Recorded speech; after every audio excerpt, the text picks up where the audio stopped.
Battle through the heavens के एक और न्यू वीडियो में आपका स्वागत है। पिछले एपिसोड में हमने देखा था शेयन को बचाने के लिए मास्टर यालाओ एंट्री लेते हैं और नाइन तियानजुन जो कि शेयन को मारना चाहती थी उसके ऊपर अटैक करके उसको हेविली इंजर्ड कर देते हैं। नाइन तियानजुन यालाओ को देखकर घबरा जाती है। अकेले वो यालाओ से फाइट नहीं कर सकती थी, न ही उसकी हिम्मत होती है। इसी वजह से वो एट तियानजुन को समन करती है। अब आगे एपिसोड स्टार्ट होती है। एट तियानजुन भी यालाओ को देखकर शॉक्ड था। कहने लगता है तभी तुमने मुझे इतनी इमरजेंसी में समन करा, वाकई में तुम यालाओ के कोई मैच नहीं हो। लेकिन तब नाइन तियानजुन कहती है यालाओ ने अपनी बॉडी दोबारा पा ली है, उसकी स्ट्रेंथ भी उसे दोबारा मिल चुकी है, पर इतने जल्दी वो अपने पीक स्ट्रेंथ को यूज बिल्कुल नहीं कर पाएगा। इसलिए मुझे लगता है भले ही मैं अकेले यालाओ को ना हरा पाऊं, पर अगर हम लोग दोनों एक साथ मिल जाएं तो यालाओ को हराना पॉसिबल हो सकता है। पर इसकी बातों को सुनकर एट तियानजुन थोड़ा सीरियस होकर कहता है तुम्हें इस यालाओ को बिल्कुल भी अंडरएस्टिमेट नहीं करना चाहिए, ये अकेले भी हम लोगों से ज्यादा ताकतवर हो सकता है। तब नाइन तियानजुन कहती है क्यों, क्या तुम इसे डर गए? क्या तुम भूल गए हो कि इस मिशन के लिए हमें लीडर बनाया गया है और अगर ये मिशन फेल होता है तो टॉप पोजीशन में बैठे लोग इसके लिए हमें अकाउंटेबल ठहराएंगे। पर फिर थोड़ा सा चिढ़ाते हुए एट तियानजुन से कहती है वैसे मुझे याद है याओ चेन के हाथों से तुम पहले भी हार चुके हो, तो अब क्या तुम्हें इस मौके का फायदा उठाकर याओ चेन से बदला लेना नहीं चाहिए? आज तुम्हारे पास मौका है, हम दोनों मिलकर इस याओ चेन को हरा देंगे और ऐसा मौका तुम्हें फ्यूचर में कभी नहीं मिलने वाला है। नाइन तियानजुन की बात को सुनकर एट तियानजुन थोड़ा सा और सीरियस हो जाता है। उसे वो बात याद आ जाती है जिसके बाद याओ चेन के लिए गुस्सा भरता है और फिर वो नाइन तियानजुन की बातों को एग्री कर देता है। कहता है अगर ये बात है तो चलो इसके ऊपर अटैक करते हैं। अब तो मुझे भी जानने की इच्छा हो रही है कि याओ चेन की करंट स्ट्रेंथ पहले की तरह माइटी है या नहीं। तब नाइन तियानजुन बड़े ही रिलैक्सिंग वे में कहती है एट तियानजुन हमें चिंता करने की बिल्कुल जरूरत नहीं है। अगर हम लोग अपनी स्ट्रेंथ को मिला दे तो मैं आसानी से कह सकती हूँ कि ये एक 9 स्टार दाओ जुन को इजीली हरा सकता है। यालाओ ने इतने सालों के बाद अपनी बॉडी ऑब्टेन की है, इसी वजह से मुझे पूरा विश्वास है कि वो अपने उस स्ट्रेंथ को फिर से अच्छे से यूज करने के लिए थोड़ा तो समय लगाएगा। और इस सिचुएशन में मैं कह सकती हूँ कि याओ चेन अपनी पावर का सिर्फ 70 से 80% ही इस्तेमाल कर पाएगा। नाइन तियानजुन बहुत ही कॉन्फिडेंट थी, यालाओ को देखकर हंस रही थी और फिर ये लोग एक साथ सीरियस होते हैं और अपनी अपनी पावर एक्टिवेट कर लेते हैं। इस जगह पर जो नाइन तियानजुन है वो अपनी लिक्विड एनर्जी से एक पॉइजन का बॉल बना रही थी। पॉइजन नहीं तो ये शायद एसिड था। एसिड का ये बहुत ही बड़ा सा बॉल था जिससे रिस करके ड्रॉप्स गिर रहे थे। ये दाओ की ड्रॉप्स थे जिनकी पावर इतनी ज्यादा टेरिफाइंग थी कि इवन एक एक्सपर्ट दाओ हुआंग भी इसके कांटेक्ट में आते ही चुटकियों में मर सकता है। पर यहाँ तो इस बॉल में काउंटलेस नंबर ऑफ ड्रॉपलेट्स थे जो कि वो लोग यालाओ के ऊपर यूज करने वाले थे। पर पीछे से हम लोगों को शेयन को दिखाया जाता है जो कि शांत से खड़ा होकर ये पूरा नजारा देख रहा था। वो इस फाइट में इंटरवीन बिल्कुल भी नहीं कर सकता था क्योंकि ये फाइट शेयन के लेवल के बिल्कुल ही बियॉन्ड थी। शेयन को ये पता नहीं है कि मास्टर यालाओ की स्ट्रेंथ अभी कितने स्टार पर है। पर नाइन तियानजुन की बात को सुनकर शेयन ये गेस कर रहा है कि अगर वो लोगों की स्ट्रेंथ 7 या 8 स्टार दाओ जुन पर है और वो लोग मास्टर यालाओ से लड़ने के लिए इतना ज्यादा घबरा रहे हैं तो जरूर ही मास्टर यालाओ दाओ जुन के 9 स्टार या 9 स्टार के पीक पर होंगे। पर इसके बावजूद भी वो अपना 70 से 80% पावर इस्तेमाल कर सकते हैं। तो इसी वजह से ये नाइन तियानजुन और एट तियानजुन भी ये गेस करके यालाओ के ऊपर अटैक कर रहे हैं। शेयन कह रहा है दाओ जुन लेवल में हर एक स्टार बहुत ही ज्यादा मायने रखता है, इसी वजह से ये दोनों अपनी पूरी पावर को मिलाकर मास्टर यालाओ के ऊपर एक साथ अटैक कर रहे हैं। शेयन अपने मन में सोच रहा है कि शेयन 2 स्टार लेवल पर था, पर इसके बावजूद वो ओलगोस जाय सिंह को इसीलिए मार दिया क्योंकि 2 स्टार में होकर वो स्काई फायर 3 मिस्टीरियस चेंज का इस्तेमाल करा था और इस इस्तेमाल से शेयन की स्ट्रेंथ 4 स्टार दाओ जुन पर पहुंच गई।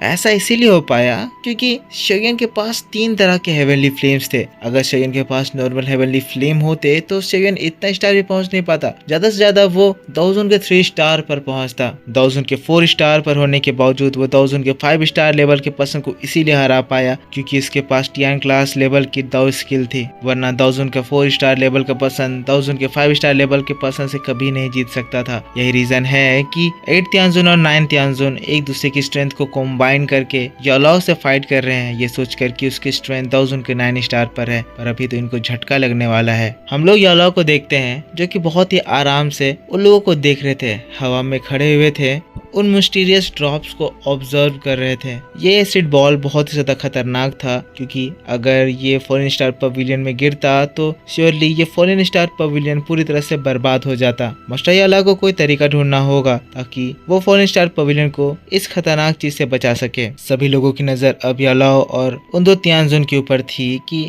आगे क्या होगा। पर फिर हम लोग तियानजुन को देखते हैं जो कि अचानक से एक जोरदार आवाज के साथ उस अटैक को यालाओ की ओर लॉन्च कर देते हैं। ये ब्लू कलर का बॉल बहुत ही तेजी से यालाओ की ओर बढ़ता है। यालाओ अभी भी पूरी तरह से शांत उस बॉल को अपनी ओर आता हुआ देख रहे थे। तब हम लोग 8 तियानजुन की पावर देखते हैं जो कि उस एसिड बॉल में मिलता है, और फिर एसिड बॉल एक स्नो की कैरेक्टरिस्टिक्स को भी अपना लेता है। तेजी से वो यालाओ की ओर बढ़ रहा था। फेंग जुनजी ये नजारा देखकर शॉक्ड थे, और दोनों तियानजुन भी बहुत ही ज्यादा कॉन्फिडेंट थे। 8 तियानजुन यालाओ की ओर देखकर चिल्लाता है, कहता है, याओ चैन, पिछली बार तुमने मुझे अपने हाथों से हराया था, पर आज मैं देखूंगा कि आज तुम हमारे इस कॉम्बाइन अटैक से कैसे बच पाओगे। यालाओ अभी भी 8 तियानजुन की बातों को रिप्लाई नहीं देते हैं, तो 9 तियानजुन और यालाओ को चिढ़ाते हुए कहती है, तुम बहुत ही ज्यादा बहादुर बन रहे हो। मैं भी देखना चाहती हूँ कि तुम इस तरह का कितना देर बहादुरी का एक्ट कर सकते हो। 9 तियानजुन जिसके बाद हैंड शिल करती है और फिर चिल्लाती है, रेन हेवन इरोजन। पर इसको देख के हम लोग यालाओ को देखते हैं जो कि बड़े ही आराम से उस अटैक के आगे अपना हाथ उठाता है। ये लोग देखकर बड़ा खुश हो जाते हैं कि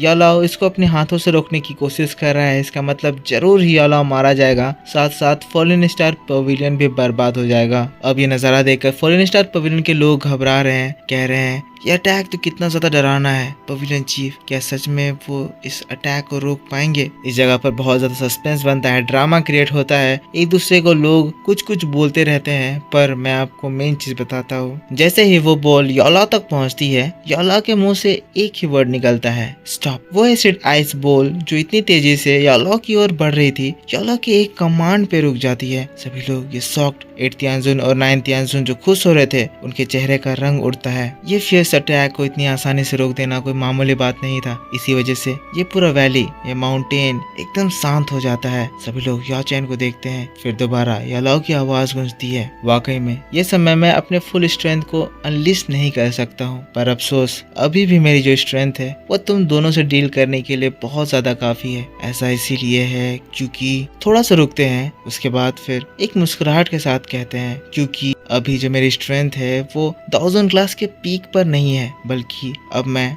बान सेंग लेवल तक पहुंच गया हूं। तो दोस्तों, जैसे ही कोई भी पर्सन कल्टीवेशन में सेंग क्लास पर पहुंचता है, तब वो एक एक्सपर्ट की कैटेगरी से बाहर बहुत ही ऊपर चला जाता है और सेंट के कैटेगरी में चला जाता है। मतलब कि अब उसे दाओजुनजी, याओजुनजी इस तरह के नामों से नहीं बुलाया जाएगा, बल्कि अब उसके नाम के सामने सेंट लगेगा। यानी कि हमारे मास्टर यालाओ का नाम अब से सेंट याओ चैन हो जाएगा। अब मास्टर यालाओ के मुंह से जो ये 2 सिंपल वर्ड्स निकले थे, ये चीज इस पूरे जगह में जितने भी पर्सन को सुनाई दिया, वो सभी लोग सुनकर शॉक्ड रह गए थे। इतने ज्यादा शॉक्ड कि उनका शरीर हिल नहीं पा रहा था, उनका दिमाग प्रोसेस नहीं कर पा रहा था। 8 तियानजुन और 9 तियानजुन जो कि बहुत ही आशा लेकर ये अटैक को करे थे, उनका मुंह खुला का खुला ही रह जाता है। वो दाव की जो इतने ज्यादा इकट्ठा करे थे, ऐसा लगता है जैसे उनकी बॉडी से उनकी दाव की सूख गई है। उनके मन में बहुत ही ज्यादा घबराहट है। भले ही यहाँ पे बहुत सारे लोगों को इस बात का अंदाजा ना हो कि बान सेंग लेवल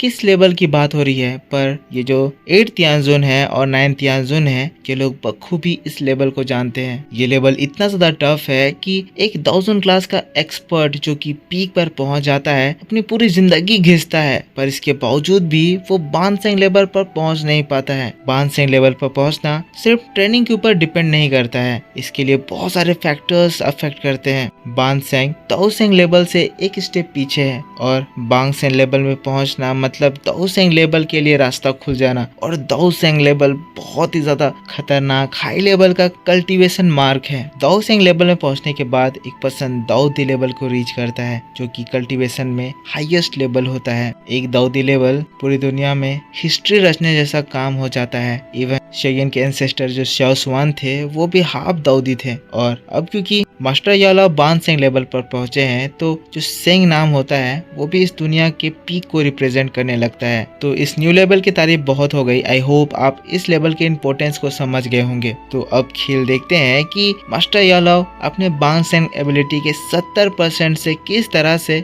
दो दौसन के 8 स्टार लेवल के पर्सन को हराते हैं। अब सभी लोगों के कान यालाओ की बात को सुनकर शॉक थे। सभी लोग सिर्फ बानसेंग और बानसेंग ही कहे जा रहे थे। 8 तियानजुन और 9 तियानजुन का गर्दन पूरी तरह से सूख गया था। वो लोग कहने लगते हैं, बानसेंग तुम बानसेंग लेवल पर पहुंच गए, पर आखिर कैसे? उतनी सारी प्रॉब्लम के बाद तुम कल्टीवेशन में ब्रेक थ्रू कैसे कर सकते हो? यालाओ के आगे वो बड़ा सा एसिड बॉल था। यालाओ जो कि बहुत ही शांति से उसको देख रहा था। सभी लोग आगे के होने वाले एक्शन का इंतजार कर रहे थे और इसी बात के साथ बैटल थ्रू द हेवंस का ये नोबल एक्सप्लेनेशन इसी जगह पर खत्म हो जाता है। तो मेरे दोस्तों, आप मुझको बताओ कि आपको ये एक्सप्लेनेशन कैसा लगा। वीडियो अगर आपको पसंद आया है तो इसके ऊपर एक लाइक जरूर कर देना। नेक्स्ट एपिसोड मैं आपके लिए बहुत जल्द इसी चैनल पर लेकर आऊंगा जिसमें मैं आपको आगे की स्टोरी बताऊंगा। तो उसे देखने के लिए आपको इस वीडियो पे सपोर्ट दिखाना होगा। तो प्लीज ज्यादा से ज्यादा सपोर्ट दिखाइए, लाइक कीजिए, कमेंट करके बताइए कि वीडियो कैसा लगा। और नेक्स्ट एपिसोड मैं आपके लिए बहुत जल्दी इस चैनल पर लेकर आऊंगा। तो मिलता हूँ मैं आपसे नेक्स्ट वीडियो में। Take care, bye bye and thanks for watching.